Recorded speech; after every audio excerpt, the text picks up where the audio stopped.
As I begin this piece, allow me to start with a disclaimer. I will not address this issue solely through the lenses of my cultural paradigm, one that, more times than often, tends to address social issues as if white and black are the only two races that exist.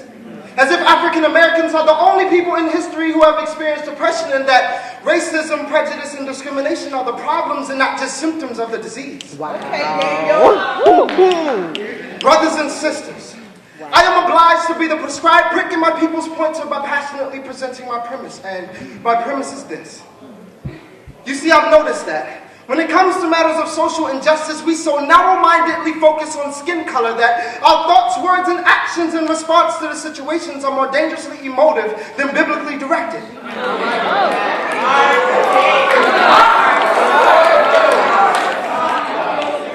Resulting with pastors preaching political propaganda from the pulpit instead of presenting present problems from the perspective of scriptural precepts. Producing Protestants who, by product of the poisonous peach preaching, pompously pride at the preeminence of God.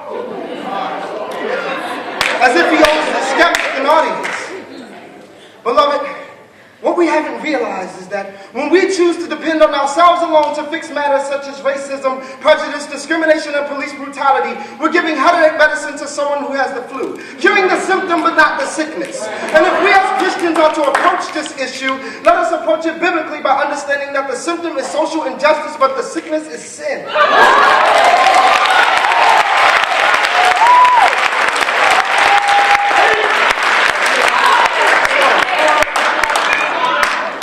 So if it is sin that is the sickness, then we as Christians need to understand that the real enemy is the ventriloquist and not the dummy. That true slavery is not slavery to the system, but slavery to sin.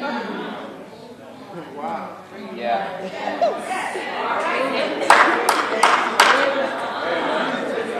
That true slavery is not slavery to the system, but it's slavery to sin. So in times like these, it is imperative that we understand that the solution isn't sanction, it's salvation. That we can impose laws and acts upon a man's morality, but only God can establish his kingdom upon a man's heart.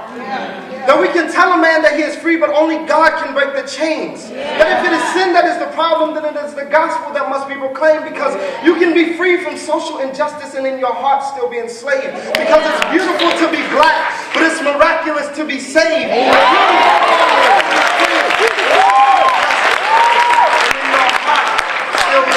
Because it's beautiful to be black, but it's miraculous to be saved.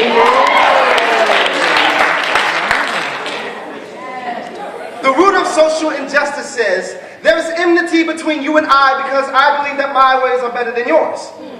And at the heart of sin, there is enmity between us and God because we believe that our ways are better than his, and I am simply astonished at how passionately we fight sin when it is us who are receiving it. I am amazed at how quickly we withhold grace from those who need it when we receive much grace and we don't deserve it. Brothers and sisters, this isn't a rebuke, but a plea. That we fight the true problem with the true answer. That we fight sin with salvation. And that we be confident that our present sufferings pale in comparison to the glory that will be revealed in all who have called upon Christ to free them from sin of any and all kind. So finally, my brother, be strong in the Lord and in the power of his might. Put on the whole armor of God that you may be able to stand against the wiles of the devil. For we wrestle not against flesh and blood, but against principalities, against powers, against the rulers of the darkness of this world, against spiritual wickedness in high places. Wherefore, take unto you the whole armor of God, that ye may be able to withstand in the evil day, and having done all to stand, stand therefore. Having your loins girt about with truth, and having on the breastplate of righteousness, and your feet shod with the gospel of peace. Above all, taking the shield of faith, wherewith ye shall be able to quench all the fiery darts of the wicked, and take the helmet of salvation, and the sword of the Spirit, which is the word of God, praying always with all prayer and supplication in the Spirit, and watching thereunto with all perseverance and supplication for all saints. Let freedom reign.